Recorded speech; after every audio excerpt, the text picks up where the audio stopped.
I warned them before the first garage door twisted shut. I warned them when cracks opened across Aspen Hollow Lane, like thin black veins.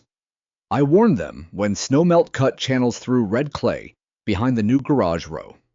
I warned them when the retaining wall they tore down left my slope naked against March rain freeze at night thaw by noon pressure building underground where no board member bothered to look. But HOA President Marla Voss only smiled like I was an old man guarding rocks. Mr. Mercer, she said, the board has determined your wall was unauthorized. That was the first lie. The second lie arrived on cream-colored letterhead. It said, my wall violated architectural harmony.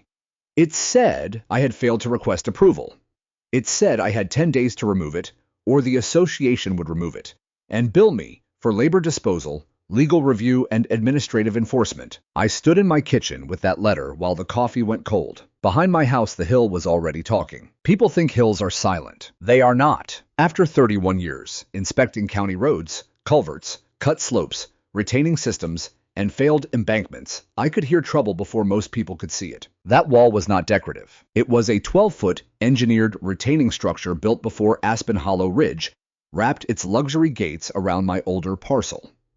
My late wife Miriam and I paid for it after the 2007 slide that nearly took our back porch. We had permits, engineering drawings, drain rock, weep holes, county sign-off. I kept every document. The first machine arrived at 6:42 a.m. on a Tuesday morning. My porch camera caught headlights sliding through fog. A yellow skid steer rolled behind the HOA garage expansion, followed by 2 pickups and a flatbed trailer. None of them knocked. They walked straight to my wall. I grabbed my phone and stepped outside. You are on private property, I said. The foreman held up a folded paper. We've got authorization from the HOA. The HOA does not own this slope. He shrugged. I started recording. Date, time, location, truck plates, property pins. The wall itself, still intact, still doing its job. Then I called the sheriff's non-emergency line and reported a trespass in progress. Marla arrived 20 minutes later in a white Lexus SUV with a gold HOA emblem on the door. Elias, she said, please don't make this ugly. I looked past her at the skid steer bucket pressed against the stone face. You are making it ugly. She lifted a clipboard. The board voted. This wall obstructs the visual corridor for the new resident garage court. Visual corridor. Not safety. Not code. View. So they invented a violation. Then they hired a contractor. Then they crossed a property line. By noon, the wall was broken apart. By 3 o'clock, it was gone. The crew left exposed soil-torn fabric, broken drain pipe, and one crushed weep outlet lying in mud. I did not touch anything. Evidence is fragile, so I photographed everything.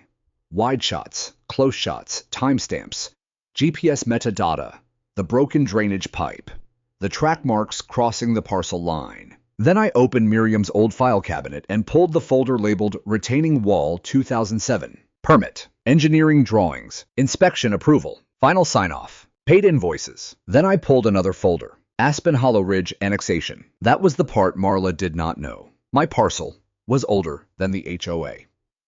Miriam and I had never joined. We granted limited utility access along one strip. We signed no architectural covenant.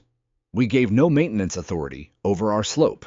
The HOA had power over its members, not over me. Outside, a dull pop echoed across the hill. A narrow line opened in the raw soil where the wall used to be. Not dramatic, just a dark seam running parallel to the slope. A warning. The hill had begun to move. At 9:14 p.m. my phone buzzed. On email from Aspen Hollow Ridge HOA. Subject notice of emergency assessment. They were billing me $18,700. At the bottom in bold, it said failure to pay may result in lien proceedings. I read it twice. This was not a misunderstanding. This was a system. False violation. Forced removal. Inflated invoice. Threatened lion. Pressure until the homeowner broke. Only this time they had chosen the wrong hill and the wrong man to stand on it. The rain had turned steady. Somewhere below, the torn slope water was finding the garage foundations Marla had been so proud of. I whispered to the empty kitchen, to Miriam's old chair, to the hill beyond the glass. I warned them. And for the first time since the skid steer arrived, I felt calm. Cold calm. The kind that comes when anger stops being fire and becomes evidence. The rain stayed for 3 days. Not a storm. Not dramatic. Just cold Colorado spring rain soaking into exposed soil 1 inch at a time. The kind of slow accumulation people ignore until hills begin breathing beneath foundations. Every morning, I walk the property line before sunrise. Quiet steps, coffee in one hand, phone camera in the other. At 6:11 a.m. Wednesday. I photographed the first settlement depression above the demolished wall site. By Thursday afternoon, the crack behind the new HOA garage row had widened another half-inch. Friday morning muddy runoff carried fragments of gravel down the slope into the drainage swale below my parcel. Timestamped, geotagged, stored in 3 separate backups. Old habits. County work taught me one thing: early people lie less effectively than dirt does. Soil always tells the truth eventually. The HOA, meanwhile, became louder. Another email arrived Thursday morning. Notice of non-compliance. They claimed I had interfered with an authorized improvement project. They claimed my public accusations had damaged contractor reputation. They claimed further harassment of board members would result in legal escalation. I sat at my kitchen table reading the email while fog drifted over the ridge outside. The wording caught my attention. Too polished, too coordinated, not written by Marla. An attorney had touched it. That mattered, because attorneys leave trails. I opened the county database and searched the contractor listed on the demolition invoice, Ridgeline Terrain Solutions, LLC. 3 code complaints, 2 inactive licenses, 1 pending county review for improper hillside drainage modification. Interesting. Then I checked the permit number attached to the garage expansion. That was where things stopped making sense. The permit described a minor drainage adjustment. Nothing about retaining wall removal. Nothing about structural excavation. Nothing about cutting into my parcel boundary. I leaned back slowly. The room suddenly felt smaller. Someone had either altered the project scope after approval or lied during submission. Outside, another soft cracking sound echoed across the hillside. I stepped onto the porch. The garage row sat 50 yards downslope from where my wall had stood. 6 luxury units with cedar trim heated drive pads and black steel doors designed for people who owned more snowmobiles than common sense. 1 garage door no longer closed evenly. The left side hung lower than the right. Tiny detail. But tiny details become disasters on slopes. I zoomed in with my phone. Photographed it. Then photographed the runoff channel beneath it. Water was no longer dispersing naturally across the hill face. Without the retaining system, runoff had concentrated into narrow cuts through exposed clay layers beneath the garage foundations. The HOA had removed lateral resistance and redirected drainage simultaneously. That combination kills hillsides. Slowly at first, then all at once. At noon, a black SUV stopped outside my driveway. Marla stepped out wearing a cream coat and sunglasses, despite the rain. She approached without greeting me. You've been spreading panic, Elias. I kept my eyes on the slope. No, I've been documenting movement. She folded her arms. Residents are nervous because you keep telling people the garages are unsafe. I finally looked at her because they are unsafe. Her jaw tightened. The county approved the project. Did they approve demolition on my property too? Silence. That silence told me more than words could. Marla glanced toward the damaged garage row before lowering her voice. You need to stop escalating this. Escalating. That word again. People like Marla always treated documentation like aggression. Truth felt hostile to them. You crossed a property line, I said quietly. You destroyed a permitted retaining structure. You altered drainage on a freeze-thaw slope without proper reinforcement. She smiled thinly. You sound very confident for someone outside the association. There it was. The real problem. I wasn't controllable. No fines. No elections. No architectural committee leverage. Just county law. Marla stepped closer. Maybe it would be better if you sold. I laughed once. Not because it was funny. Because Miriam used to predict people exactly like her. They don't want compromise, she'd say. They want removal. Marla lowered her voice further. You're holding back property values. I stared at the exposed hillside behind her. No, I said. Gravity is. She left angry after that. Tires spraying mud down Aspen Hollow Lane. By evening, my mailbox contained another envelope. This one wasn't from the HOA. It was from an old colleague. Bon Alvarez, County Geotechnical Division. Inside was a handwritten note. Saw the permit application come through review archives. Something feels wrong. Call me. I called immediately. Bun answered on the second ring. Elias, he said quietly off the record, that permit packet's incomplete. How incomplete? Missing slope stabilization attachments. Missing drainage calculations. Missing soil reinforcement review. I closed my eyes slowly. Those are mandatory. Exactly. Rain hammered softly against the porch roof. Bun continued carefully. And the submitted site drawings don't match satellite records from 6 months ago. Meaning somebody altered the scope after approval or submitted inaccurate boundary information. Property boundary misrepresentation. Permit fraud. The hill outside creaked again. A deep sound this time. Subtle. Wet earth shifting under weight. Bun lowered his voice. There's more. I waited. The HOA board fast-tracked review through a private consultant instead of standard county slope review. That almost never happens. Who signed off? Long silence. Then he answered. Marla's brother-in-law. Of course. I thanked him and ended the call. Then I opened Miriam's cabinet again. Not the engineering files this time. The old county archive copies, original parcel maps, slope surveys, drainage easements, and buried beneath them, a geological risk assessment from 2008. I had forgotten it existed.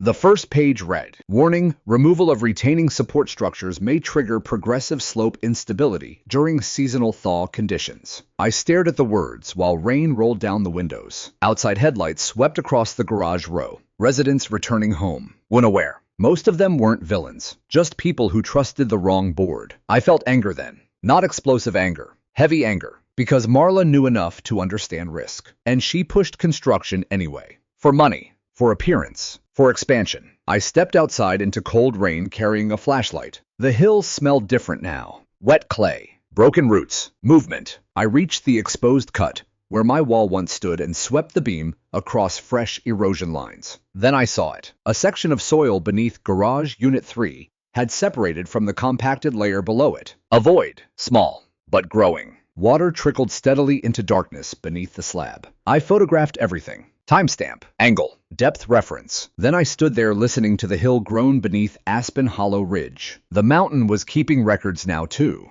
And unlike the HOA board, the mountain would not negotiate. By Saturday morning, the crack behind Garage Unit 3 had spread another 2 feet. Still thin, still survivable, but no longer cosmetic. The people inside Aspen Hollow Ridge started noticing because garage doors began sticking. Concrete walkways tilted slightly toward the slope.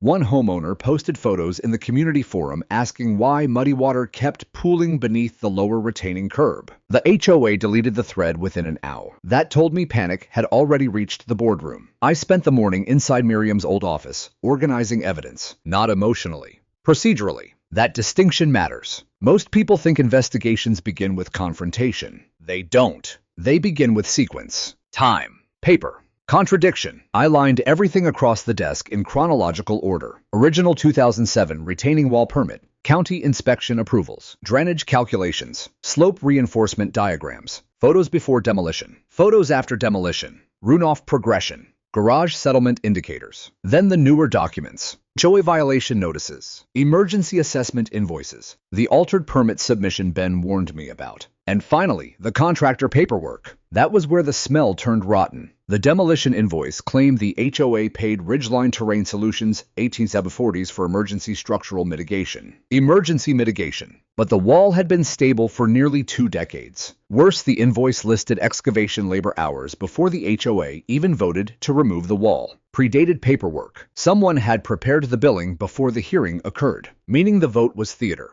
The decision had already been made. I scanned every page into encrypted storage. Then I drove into town. The county records building sat exactly where it had for 30 years, tucked beside the old courthouse, beneath weathered sandstone arches darkened by spring rain. Inside, the air smelled like dust and toner. A younger clerk greeted me politely until she read my request form. Aspen Hollow Ridge permit files. Her expression changed slightly. People inside county offices develop instincts around political messes. I just smiled calmly. A public records request. Nothing unusual. She disappeared into the archive room for nearly 20 minutes. When she returned, she carried 2 folders instead of 1. Interesting. The first folder contained the public permit packet already visible online. The second folder was marked Internal Review Materials. That folder should not have existed separately. I opened it slowly, and there it was. An early slope analysis report. Rejected. The engineering reviewer had originally flagged the project for inadequate hillside reinforcement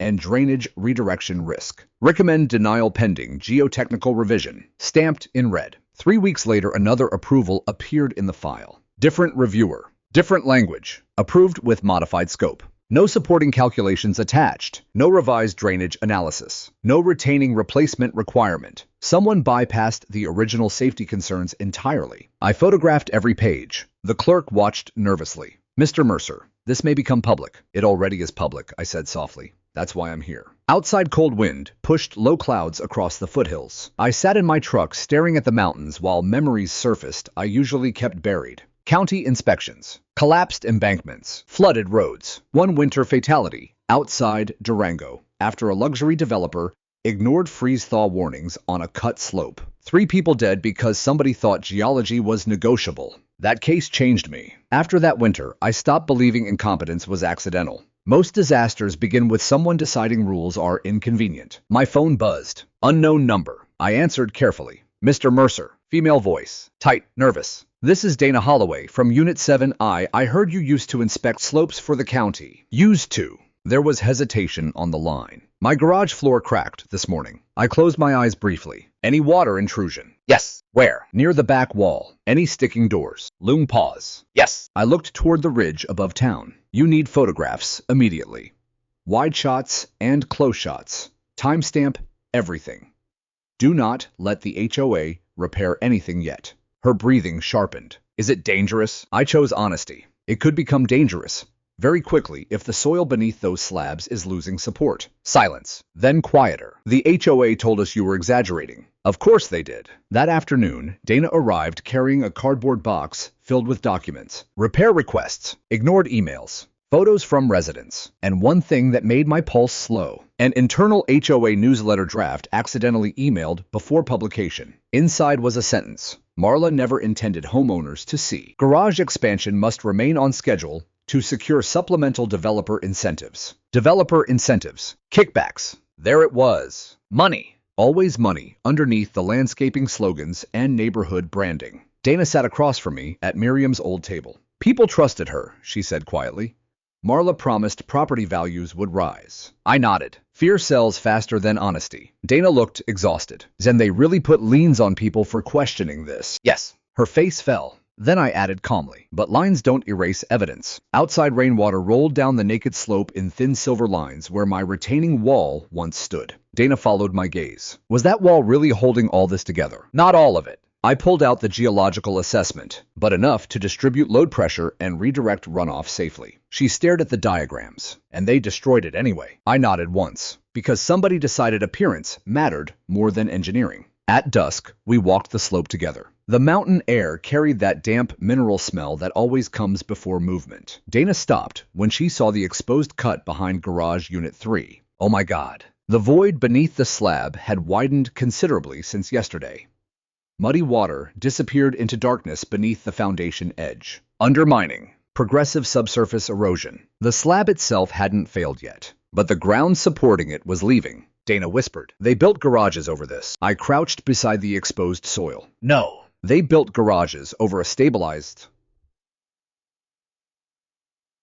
Then they removed the stabilization. Important difference. My flashlight swept across the clay layers. That was when I noticed fresh tire marks near the runoff channel. Recent. Very recent. Someone had returned overnight. I followed the tracks downhill toward the drainage swale. Then I saw black corrugated pipe partially buried beneath loose gravel. New installation. Improvised. Illegal. The HOA had secretly attempted to redirect runoff away from the visible garage cracks without county approval. A hidden drainage bypass. Cheap, unstable, and catastrophically stupid on thawing terrain. I photographed everything while Dana stared in disbelief. Then they do that. Not legally. The pipe outlet discharged directly toward the lower slope beneath 3 occupied homes, meaning if erosion accelerated, the failure path would spread downhill. Now the danger wasn't just garages. It was houses. Families, lives. The wind shifted hard across the ridge. Above us, the hill groaned again, longer this time, deeper, like something enormous turning in its sleep beneath Aspen Hollow Ridge. And for the first time since the wall came down, I realized this might become bigger than lawsuits. Much bigger. The emergency HOA meeting started at 7 sharp. By 6:30, the clubhouse parking lot was already full. Luxury SUVs, mud-streaked trucks, people standing in small, nervous circles beneath yellow lantern lights while rain drifted sideways through the mountain wind. Nobody laughed. Nobody lingered comfortably. Fear changes the sound of neighborhoods. I stayed near the back entrance, watching residents arrive with folded umbrellas and tense shoulders. Dana stood beside me holding a binder filled with homeowner complaints the HOA never answered. She looked pale. You really think they knew? I watched Marla's Lexus pull into the reserved board space. I think they knew enough to stop. That's different. Inside Aspen Hollow Ridge's clubhouse smelled like coffee and wet coats.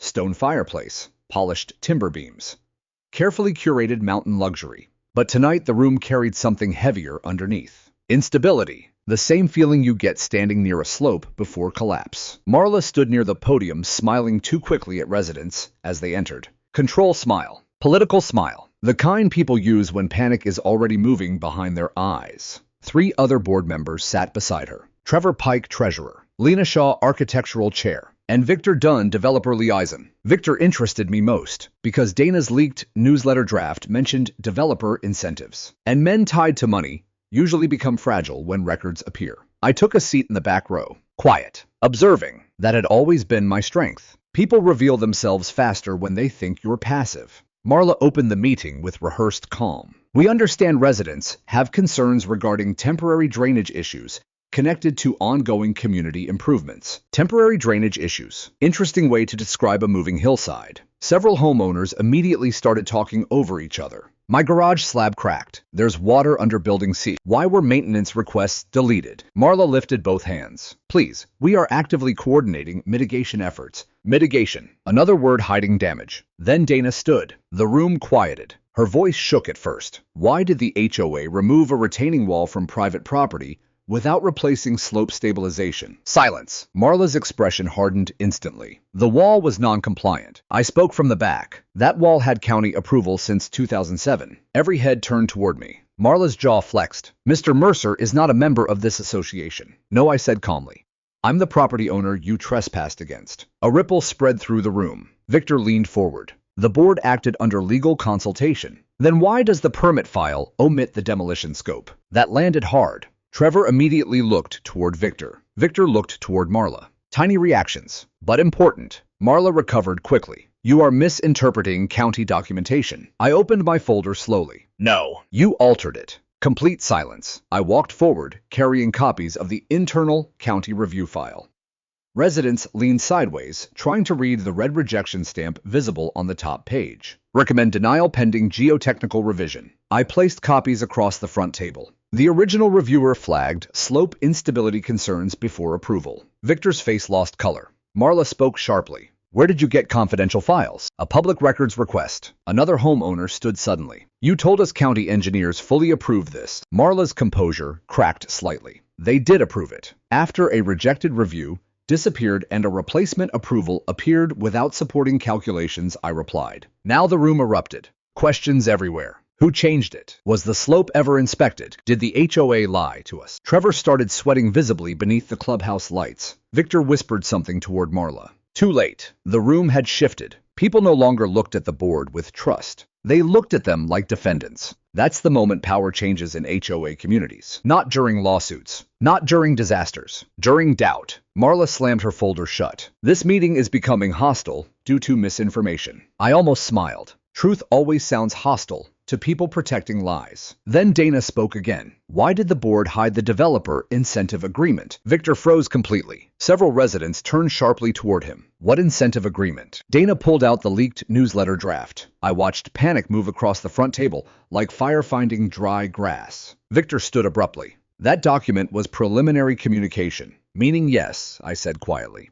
There was financial pressure to finish construction quickly. A resident near the fireplace shouted, "Did you cut corners for money?" Another, "Did our dues pay for this?" Trevor tried to respond but stumbled over his words. Reserve allocations were managed according to projected appreciation metrics. Nobody understood what that meant, but they understood fear. And fear was growing fast. Outside thunder rolled across the foothills. Low. Heavy. The mountain answering the room. Then a loud cracking sound echoed from outside the clubhouse. Everyone stopped. Not thunder. Concrete. People rushed towards the windows. I followed slowly. The lower garage row sat partially visible beyond the rain. One section of pavement behind Unit 3 had sunk several inches. Fresh mud spread beneath the slab like dark blood. Someone whispered, "Jesus Christ." Another resident grabbed their phone. Marla immediately stepped forward. Nobody panic. This is surface settlement only. Surface settlement. I stared at the visible void opening beneath the garage foundation edge. No. That was structural undermining, and it was accelerating. Victor turned toward me angrily. You're causing hysteria.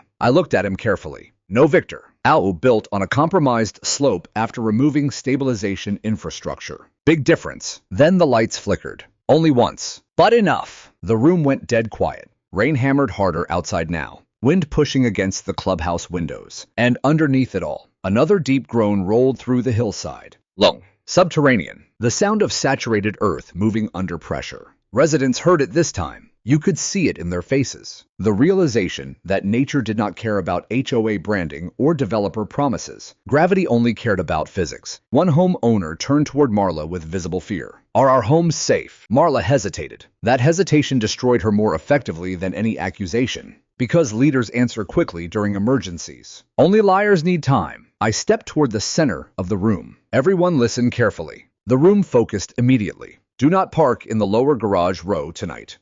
Photograph all visible cracks immediately. Save every HOA email and maintenance request.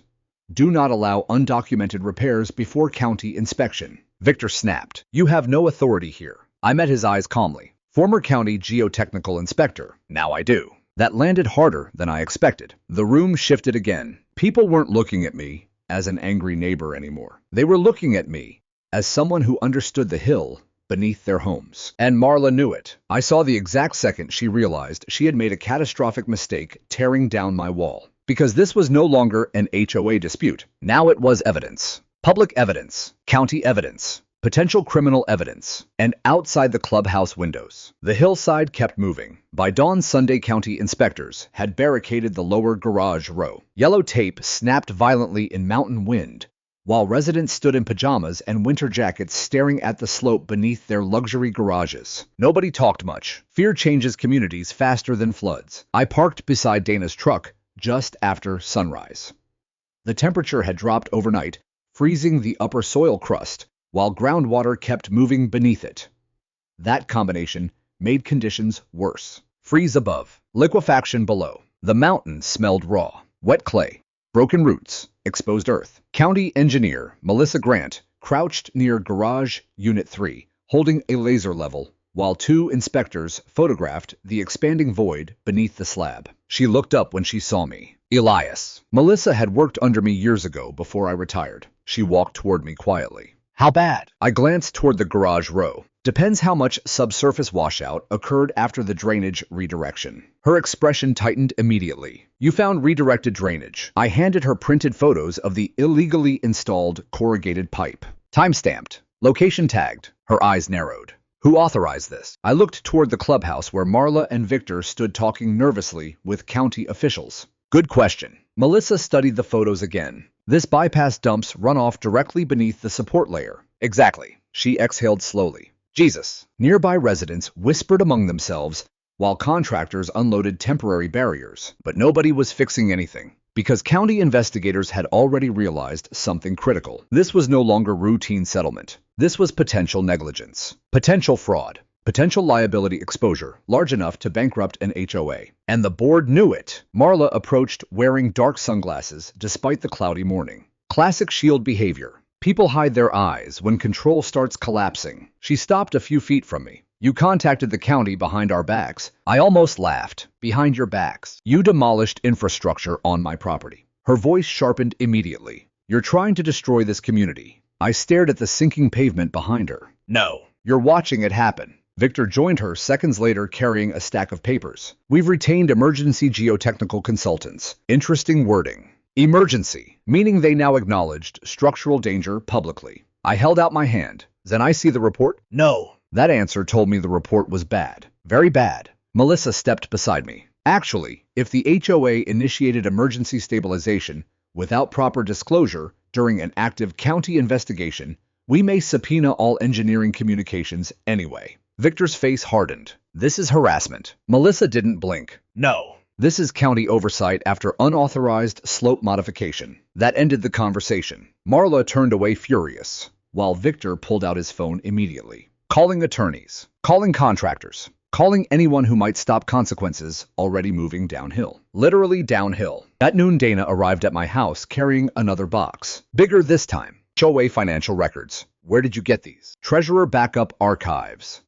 Trevor's assistant copied everything before he locked the office server. I opened the lid slowly. Invoices, reserve transfers, vendor payments, legal expenses. Then one line froze me. Ridgeline Terrain Solutions Supplemental Incentive Disbursement. Amount $96,000. Not demolition costs. Not stabilization. Incentive disbursement. Bribe money hidden under accounting language. Dana sat heavily at the kitchen table. Can they really do that? I flipped through additional records. Developer reimbursements, private consultant payments, emergency assessment projections, and buried inside a budgeting worksheet, projected increase in premium garage valuation after view corridor enhancement. There it was again. View corridor. The retaining wall blocked the visual symmetry of their luxury expansion project, so they erased it. Then billed me for the privilege. I felt anger rising again. Cold anger, the dangerous kind, because this was no longer incompetence. This was coordinated misconduct tied to money. Forensic accounting would tear them apart. Outside rain started again. Soft at first, then steadier. I looked toward the hill through kitchen windows, streaked with water. Movement accelerates quietly before collapse. That's what most people misunderstand.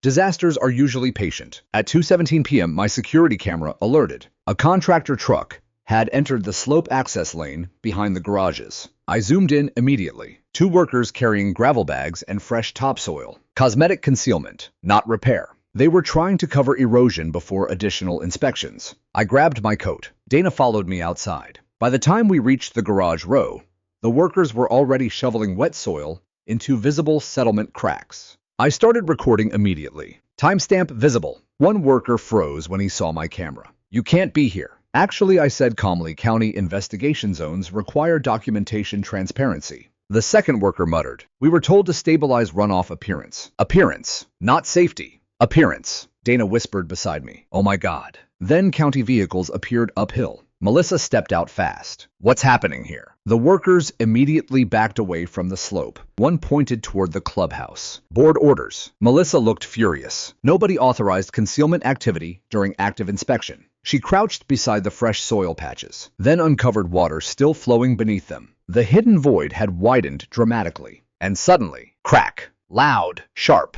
Everyone jerked backward. A section of concrete apron beneath garage unit 3 dropped nearly 3 inches in one violent movement. Residents screamed. One garage door twisted sideways instantly with metallic shrieking. Then silence. Heavy silence. Rain tapping against concrete. Water trickling beneath the slab. Melissa stood slowly. Everybody back away from the structure. People moved fast after that. Fear finally overcoming denial. Victor came running downhill seconds later. What happened? Melissa rounded on him instantly. Your unauthorized drainage bypass undermined foundation support. Victor pointed toward me. He's manipulating this entire situation. I stepped closer calmly, then explained the incentive disbursement payments. That stopped him cold. Dana held up copied ledger pages. We found the transfers. Several residents nearby heard that. Transfers. What transfers? Questions exploded instantly. What did they pay for? Where did reserve funds go? Did our dues finance this? Marla appeared moments later and immediately saw the papers in Dana's hands.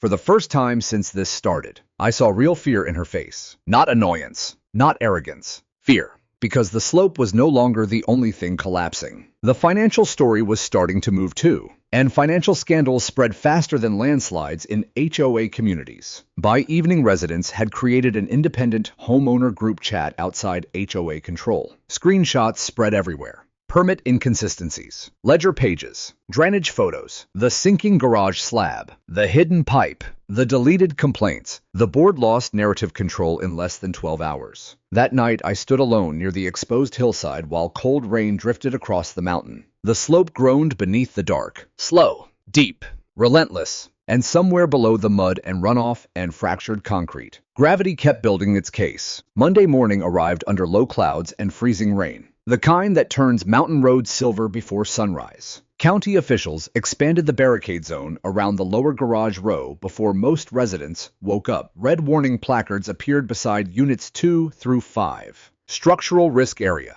Do not enter. Those signs changed everything, because warning signs make denial harder. By 8:30, local news vans had reached Aspen Hollow Ridge. Not major networks, regional crews, but cameras are cameras. And HOA boards fear visibility more than lawsuits. I stood on my porch watching reporters film the tilted garage row while residents argued beside the barricades.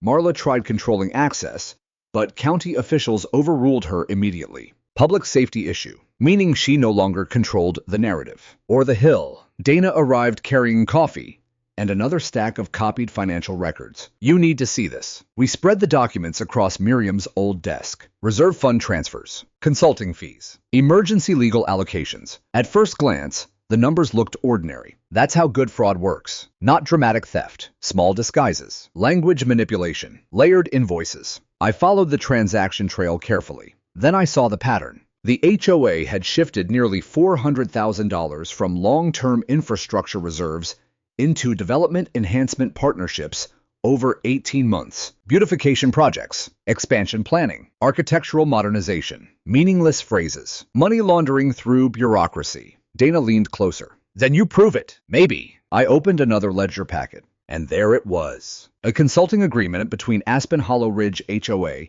and Summit Crest Development Holdings, signed by Victor Dunn, the same developer liaison sitting beside Marla at every meeting. The agreement promised future premium valuation incentives tied to visual optimization initiatives. Visual optimization. Again, always the same phrase. The garages weren't about storage. They were about resale pricing, view corridors, luxury branding, investor optics. They removed my retaining wall because it interfered with the postcard image they wanted buyers to see from the ridge. And now the mountain was dismantling their brochure 1 inch at a time. Dana stared at the paperwork. This feels criminal. I nodded slowly, because it might be. My phone rang. Melissa, you need to come down here. Her voice sounded different. Urgent. 10 minutes later, I arrived at the barricade line. County vehicles crowded the lower slope.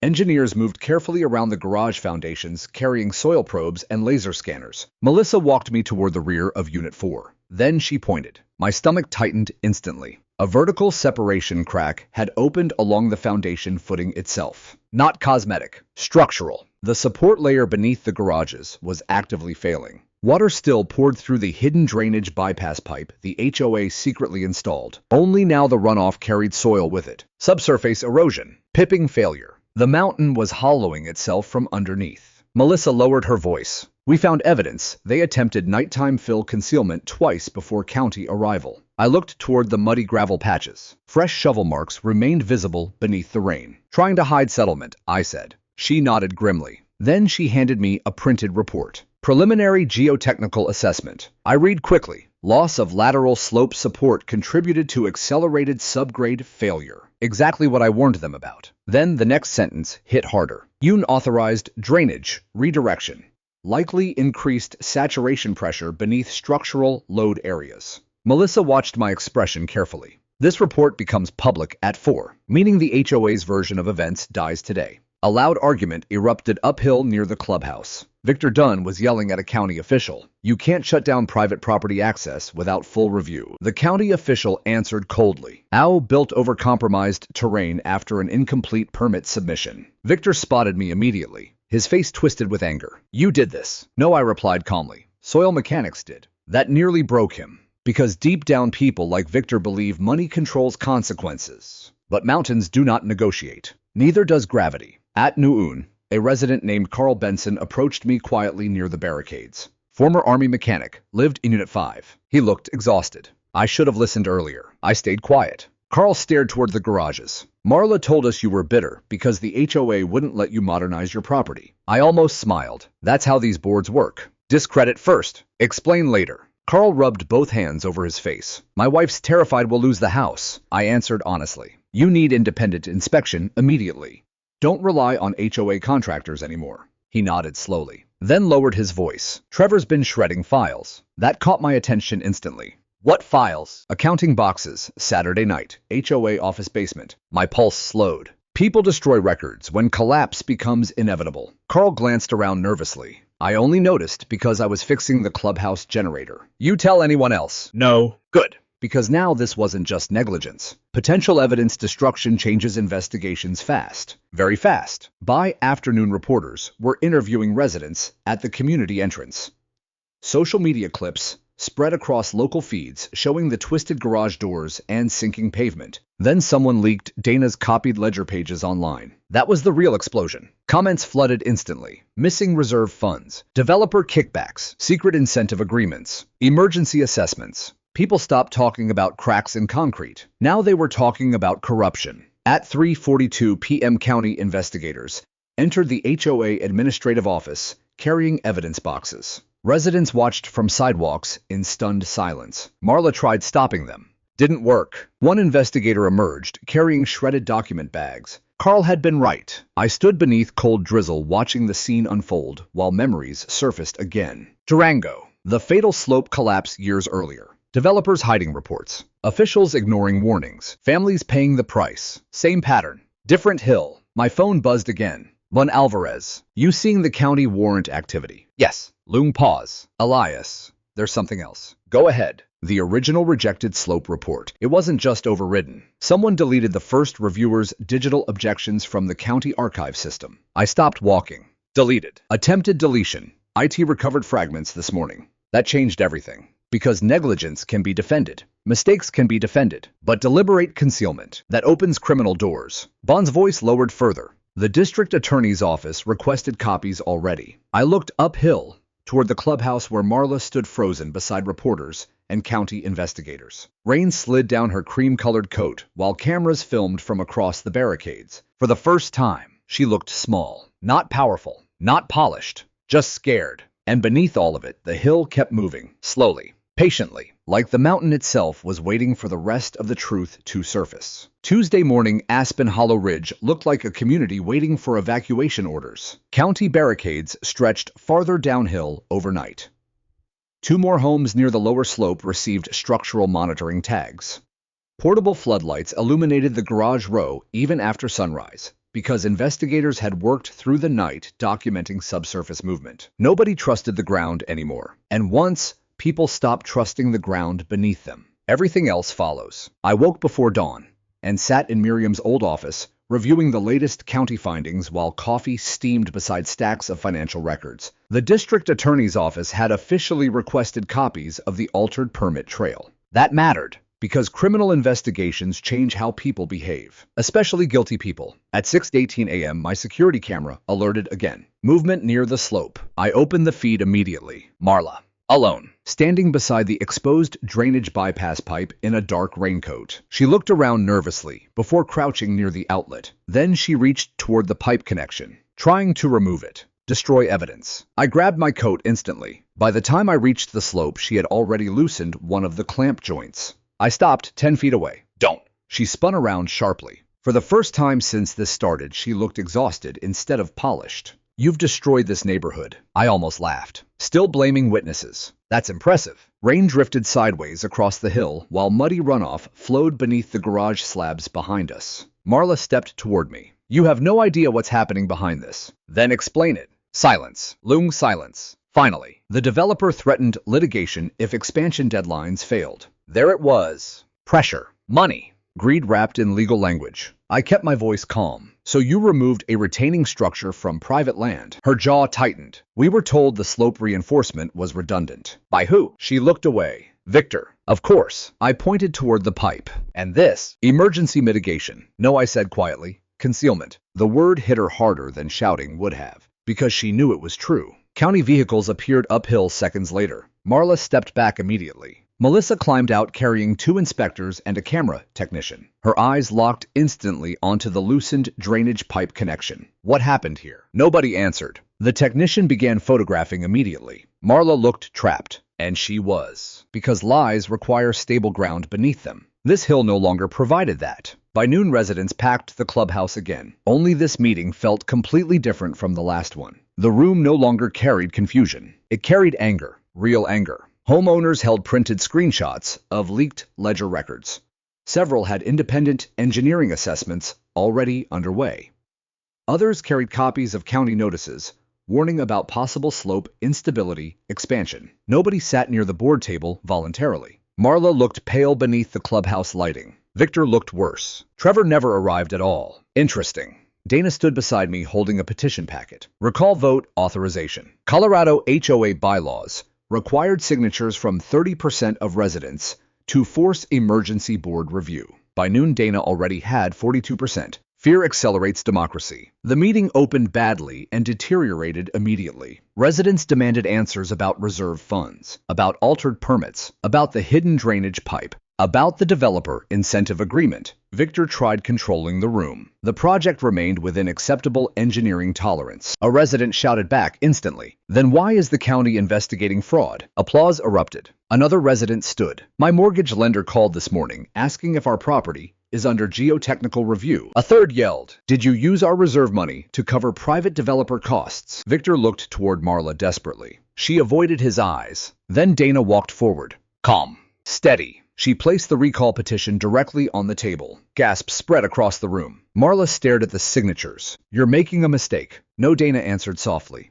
"We already made one trusting you." That line settled heavily over the room. Victor stood abruptly. "This is coordinated harassment encouraged by outside influence." Outside influence. Interesting phrase for a man caught redirecting homeowner funds. I walked slowly toward the front. The county slope report is now public record. I held up copies. The original geotechnical reviewer recommended denial before approval was altered. Residents leaned forward immediately. I continued calmly. The report also confirms unauthorized drainage redirection, increased subsurface saturation beneath the garage structures. A woman near the fireplace whispered, "So they caused this." "Not intentionally," I said, "but knowingly enough to stop it." That distinction mattered, because realism matters. Nobody woke up trying to destroy a neighborhood. They simply chose profit over warnings, one decision at a time. That's how most disasters begin. Then the doors opened. County investigators entered carrying additional evidence boxes. The room went silent instantly. One investigator approached Victor directly. "Mr. Dunn,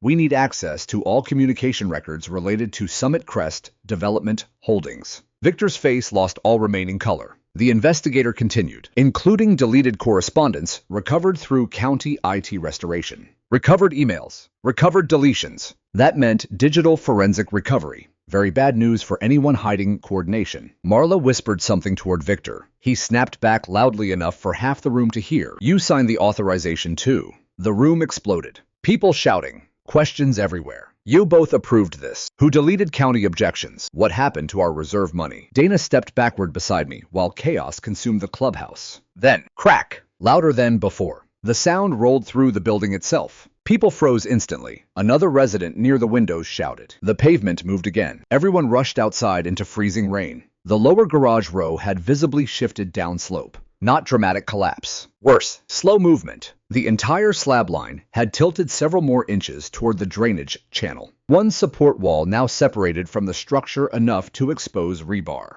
Melissa arrived seconds later and immediately ordered full evacuation of the lower units. Residents began panicking. Children crying. Phones recording. Reporters filming from the barricades. And standing in the middle of it all, Marla finally looked at the hill the way I had from the beginning. Not as landscaping. Not as real estate, but as a force, cold, patient, unimpressed by HOA authority. The mountain had entered the meeting now, and it was casting the only vote that mattered. The evacuation started before sunrise. County deputies moved door to door beneath freezing rain, while portable floodlights cast long white beams across the unstable slope. Residents carried children pets, overnight bags, laptop cases. Nobody argued anymore. Fear had replaced denial completely. The lower section of Aspen Hollow Ridge looked less like a luxury mountain community and more like the edge of a slow-moving disaster zone. I stood near the barricades, watching mud creep beneath the garage foundations, while Melissa coordinated structural inspectors beside emergency vehicles. The hillside kept shifting in tiny increments, a few inches, then another inch, movement so slow most people would miss it. But not me. Not anymore. Dana walked toward me carrying her phone. Trevor disappeared. I looked at her carefully. When? Around midnight. Nobody can reach him. Interesting. Treasurers vanish when numbers become criminal. She handed me the phone. The homeowner group chat had exploded overnight. Screenshots, leaked invoices, copies of reserve transfers. One resident had even posted drone footage showing the drainage pipe installation behind the garages 2 nights before county inspection. Drone footage.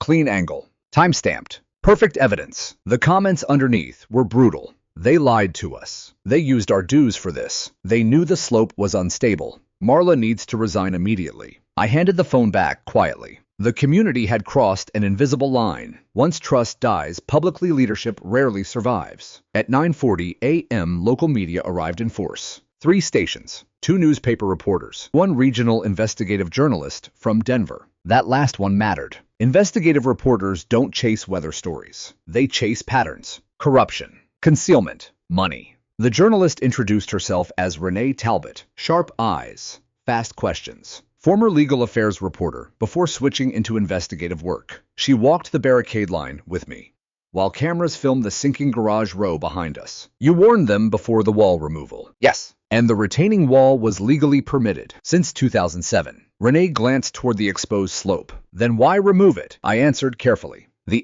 HOA wanted a clearer visual corridor for premium garage valuation tied to developer incentives. Her expression sharpened instantly. Financial motive. Exactly. She scribbled notes quickly, then lowered her voice. County sources say investigators recovered deleted permit objections. I looked toward the clubhouse. That's what I heard too. Meaning potential fraud exposure. Potentially. I never overstated facts. That's important. Truth survives scrutiny better than outrage does. Around noon, the county converted the clubhouse into a temporary public briefing center. Residents packed the room shoulder to shoulder. But this time, the board didn't control the front table. County officials did. Melissa stood beside a large projection screen showing geological scans beneath the garage row, subsurface void mapping, color-coded erosion channels, water saturation zones. People stared silently at the images. The mountain had been hollowing itself from underneath for days. Melissa pointed toward the scans. Removal of the retaining structure eliminated lateral support, while unauthorized drainage redirection accelerated subsurface erosion beneath structural load areas. A resident whispered behind me. They built over that. No, I answered quietly. They destabilized it after construction. Important distinction again. Always important. Then the county financial investigator stood. His name was Eric Nolan, forensic accounting specialist. Thin man, precise voice. The kind of person who notices numbers the way inspectors notice cracks. Mr. Nolan projected HOA ledger summaries onto the screen. Reserve transfers, consulting disbursements, developer-linked reimbursements. The room went silent as totals appeared. Nearly $600,000 redirected through enhancement accounts over 2 fiscal years. Gasps spread immediately. Nolan continued calmly. Multiple invoices appear duplicated or unsupported by verifiable fieldwork documentation, meaning fake billing. Trevor's signature appeared repeatedly on screen. Then Victor's. Then Marla's approval authorizations. Dana stood beside me whispering, "Oh my God." But Nolan wasn't finished. One slide displayed contractor payment timelines beside HOA board meeting dates. Several approved emergency actions had invoices dated before board votes occurred. Predetermined outcomes. Fake procedure. Manufactured approvals. Residents erupted instantly. You already decided before meetings. You stole reserve money. You lied about the permits. Marla finally stood. Her voice cracked for the first time since this nightmare began. We acted in the community's best interests. A resident shouted back. You endangered the community. Applause exploded. Not polite applause. Angry applause. The kind that sounds like collapse. Victor tried stepping toward the podium. County deputies blocked him immediately. That was the moment everyone realized control had fully changed hands. The HOA board no longer governed the room. Law enforcement and county officials did. Then Renee Talbot raised a question from the press area. Did the HOA knowingly conceal geotechnical objections during construction approval? The room froze. Nolan answered carefully. Recovered correspondence suggests certain concerns were omitted from final disclosure materials. Omitted. Legal language for hidden. Marla sat down slowly like her legs stopped working. Outside thunder rolled across the foothills. No storm yet, just pressure building above the mountains. And below them. At 2:13 p.m. a county deputy entered the clubhouse quickly and whispered into Melissa's ear. Her expression changed immediately. She stepped toward the microphone. All residents near the lower garage structures need to move farther uphill immediately. The room went dead silent. Why? Melissa didn't hesitate. Accelerated slope displacement. Panic moved instantly. People rushed outside into cold wind and sleet. I followed more slowly. The hillside looked wrong immediately. Not dramatic. Subtle, but wrong. The lower garage row had shifted nearly another foot downslope since morning. Concrete support columns leaned visibly now. Mud pulsed from beneath the slab edges with groundwater pressure. Then I heard it, deep underground, a low grinding groan beneath the saturated earth. The sound of soil layers separating. Melissa yelled toward deputies. Expand the exclusion zone now. Residents backed uphill rapidly, while emergency crews moved barricades. Marla stood near the clubhouse steps, staring at the garages with hollow eyes. Victor was gone. Completely gone. No one had seen him in over an hour. Interesting timing. Then, boom! A support column beneath Unit 3 snapped sideways with a sound like a rifle shot. Concrete cracked instantly across the garage row. People screamed. The slab tilted another several inches downhill. Not collapse yet, but close now. Very close. I watched muddy water pour through the exposed erosion channel beneath the structures while freezing rain hit my face. And standing there beside county floodlights and frightened residents and shattered concrete, I realized the mountain was almost finished testifying. The collapse began at 3:07 p.m. Not with an explosion, not with some cinematic avalanche roaring down the mountain. Real slope failures are quieter at first. A sound underneath things. A deep grinding pressure moving through wet earth where support no longer exists. I heard it before anyone else did. That old instinct from county years. The mountain speaking one final warning. I turned toward Melissa immediately. It's going. She didn't argue. County deputies started pushing residents farther uphill, while emergency crews widened the barricade perimeter. Cold sleet hammered the ridge sideways now. Wind tore across the exposed hillside, carrying the smell of wet clay and ruptured earth. Then the ground beneath Garage Unit 3 dropped. Hard. Concrete shattered downward several feet in a single violent movement. One support wall folded instantly inward, while muddy water erupted through the exposed void beneath the slab. People screamed. A deputy yelled, move uphill now." The entire garage row groaned like a ship hull twisting underwater. I watched rebar snap free beneath the concrete apron. Not dramatic collapse. Structural surrender. The hillside had stopped holding weight. Dana grabbed my arm. Oh my God. Then the slope shifted again. This time everyone felt it. A low rolling vibration beneath our boots as saturated soil sheared along the compromised layer beneath the garages. The mountain had found its failure plane, and once Hillside starts sliding, they rarely stop politely. Boom! Garage Unit 4 tilted sharply downhill. A black luxury SUV inside slammed sideways against a concrete support beam as the slab rotated beneath it. Metal screamed. Glass exploded. Mud surged through the fractured support columns. County deputies forced residents farther back while reporters filmed from behind emergency tape. Floodlights swung wildly in the wind. Sirens echoed down Aspen Hollow Lane. And through all of it, Marla Voss stood frozen beside the clubhouse steps, watching, unable to look away from the thing she helped create. Melissa shouted into her radio. Full structural collapse progression. Evacuate the secondary zone. Then the retaining curb beneath the garage row failed completely. That was the turning point. Without lateral resistance, the lower soil layer liquefied under saturation pressure. The entire garage platform shifted downhill nearly 6 feet in less than 10 seconds. Concrete slabs fractured apart like ice breaking on a lake. One garage folded inward. Another rotated sideways into the erosion channel. Vehicles slid with it. Not fast. Worse. Slow enough to watch. The sound stayed with me most. Concrete cracking. Steel tearing. Water rushing beneath collapsing foundations. The mountain reclaiming itself piece by piece. Residents cried openly now, some from fear, some from shock, some because they suddenly understood how close this had come to taking lives instead of property. Dana whispered beside me, "If this happened at night." I nodded once. People would have died. The realization hit hard across the crowd. This wasn't HOA drama anymore. This was near disaster. County officials pushed everyone nearly 100 yards uphill as secondary slope fractures opened behind the remaining structures. One house near the lower edge developed visible foundation separation in real time. Melissa turned toward me. "You were right about the subsurface washout." I kept my eyes on the hill. I wish I hadn't been.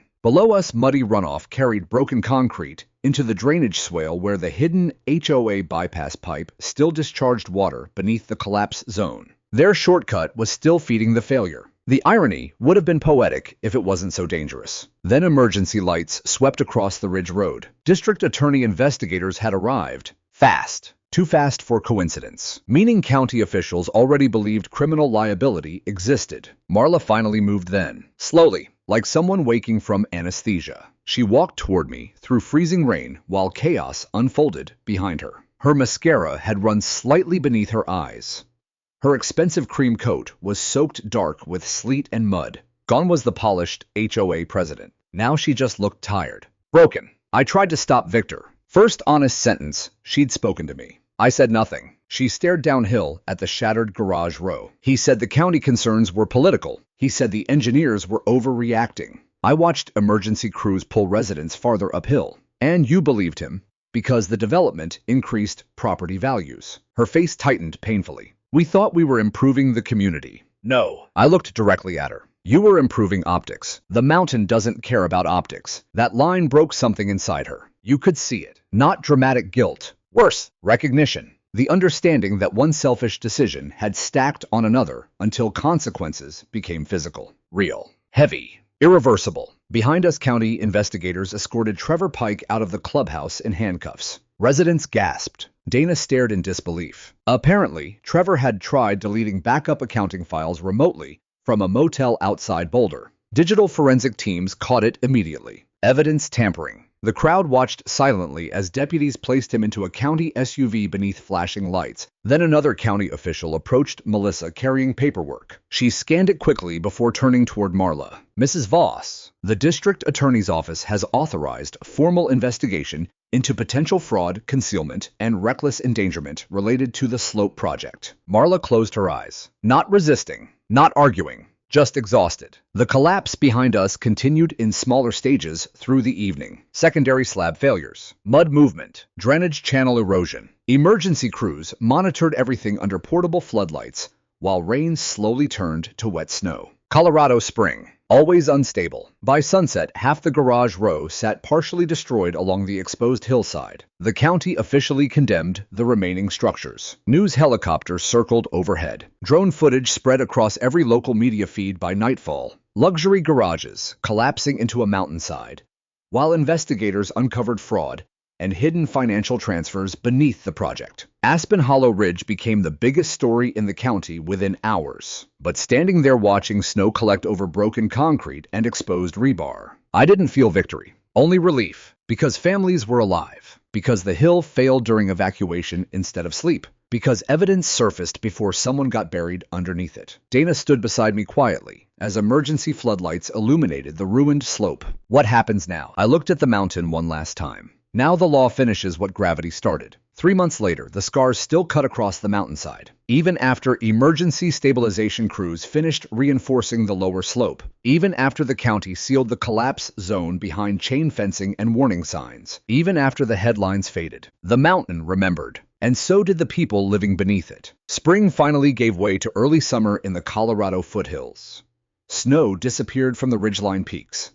Wild grass returned along the upper slopes, where runoff no longer carved open wounds through exposed clay. But the garage row never reopened. Half of it had been demolished under county order. The remaining structures sat condemned behind orange fencing, while forensic engineers completed long-term stability analysis. Every resident driving through Aspen Hollow Ridge had to pass the ruins daily, a permanent reminder of what happens when greed mistakes itself for authority. I stood on my porch one quiet morning, watching sunlight move across the damaged hillside where my retaining wall once stood. The new temporary stabilization barriers looked ugly. Industrial. Functional. Exactly what real safety often looks like. Not polished. Not luxurious. Just honest. My phone buzzed softly. Dana. County ruling finalized today. You should come. The courthouse in Pine Valley overflowed before the hearing even started. Residents. Reporters. County engineers. Former HOA members clutching folders filled with repair estimates and insurance claims. Nobody dressed like a luxury mountain community anymore. Disaster strip branding away from people. Inside courtroom 2. Marla Voss sat beside her attorney wearing a plain gray suit.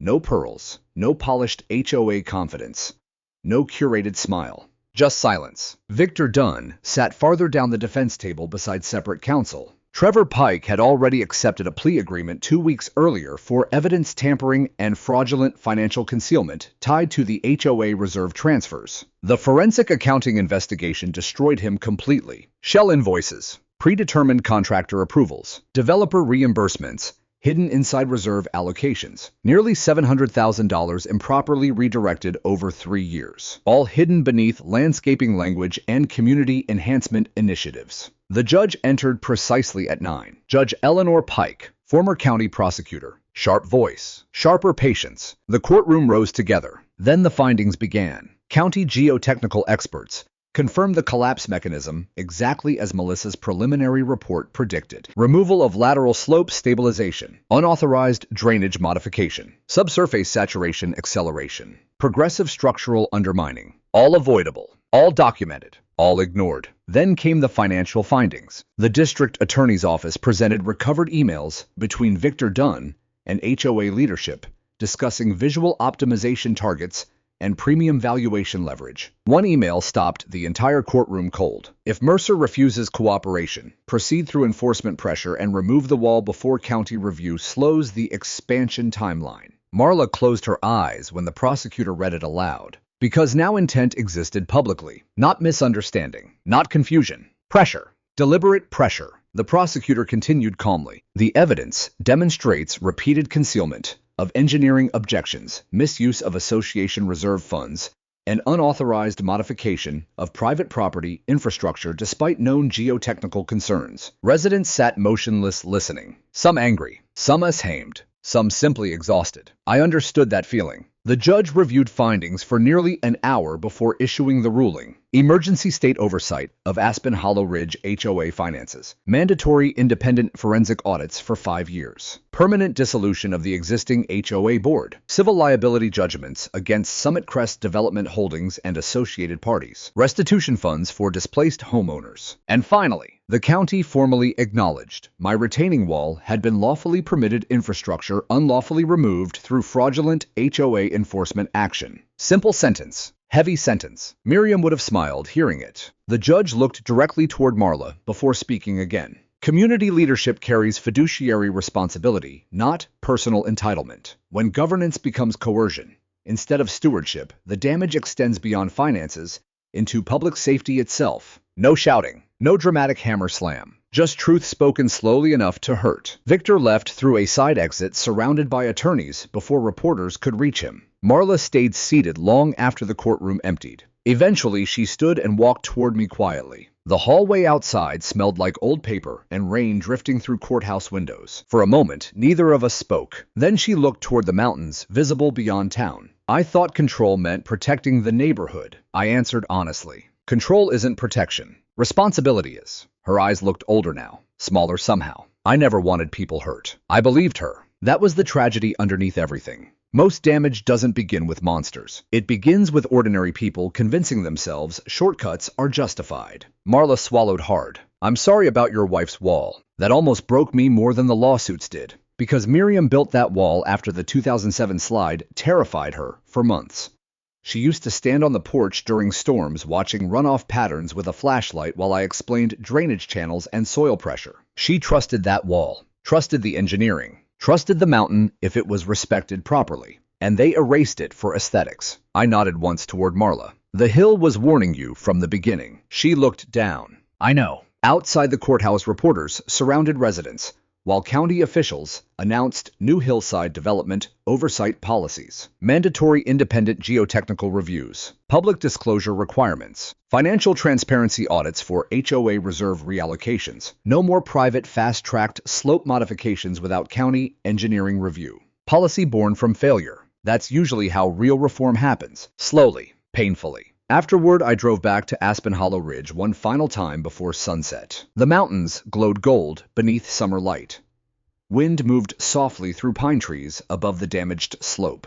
Quiet now. At peace again. Dana met me beside the stabilized hillside carrying coffee. The recall election finalized yesterday, she said. I smiled faintly. New board. Temporary community council until county supervision ends. Good. She stared toward the condemned garage ruins. Think people will recover from this. Eventually, communities heal the same way slopes do. Slow reinforcement, stable foundations, honest pressure relief. She laughed softly. You really talk like an inspector all the time. Occupational damage. We stood together watching evening light settle over the mountain. Then Dana asked the question I'd been hearing from reporters for weeks. Why didn't you leave when the HOA started targeting you? I looked toward Miriam's old retaining wall line, buried beneath temporary stabilization mesh and reinforced drainage stone. Because abandoning truth only teaches systems like that to keep going. The wind moved gently across the ridge. For the first time in months, the hill made no sound at all.